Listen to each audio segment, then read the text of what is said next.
মনে করেন এই যে এখন আমের সময় আইছে, আম গাছে ঢিল ছিঁড়ে আমরা আম খাই, এটা আমাদের একটা আনন্দ। এই দায়িত্বটা যদি পুরুষকে দেওয়া হয়, একটা পুরুষ পুরুষ ভাব থাকে। একটা ছোট্ট গেদুকেও যদি দেন যে তুমি একটু আম গাছে ঢিল ছোড়ো, তো সে যদি পুরুষ হয়, তার ঢিল ছোড়ার ভাবটা একটা পুরুষ পুরুষ ভাব থাকবে। সেইভাবে একটা ঢিল নিবে, নিয়ে দুম করে মেরে দিবে।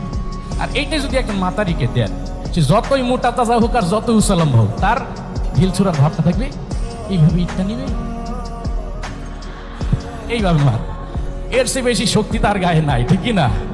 আবার দেখেন, পুরুষ আর নারী যে আলাদা, তার একটা উদাহরণ আমাদের জাতীয় কবি কাজী নজরুল ইসলাম, তিনি একটা কবিতা লিখছেন, বিদ্রোহী কবিতা।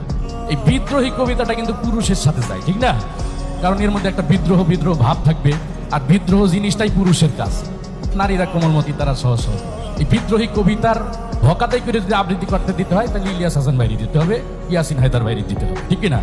তাদেরকে দিলে বিদ্রোহী কবিতাটা তারা পুরুষের মতো একদম বিদ্রোহর হক আদায় করে আবৃত্তি করবে। বলো বীর বলো চির উন্নত মম শির, শির নিহারি আমারই নত শির, ওই শিখর হিমাদ্রির, বলো মহাবিশ্বের মহাকাশ ফাড়ি, চন্দ্র সূর্য গ্রহ তারা ছাড়ি, ভুলোক দুলোক গোলক ভেদিয়া, খোদার আসন আরশ ছেদিয়া, উঠিয়াছি চির বিস্ময় আমি বিশ্ববিধাত্রীর। এটাই তো বিদ্রোহী কবিতার আবৃত্তি।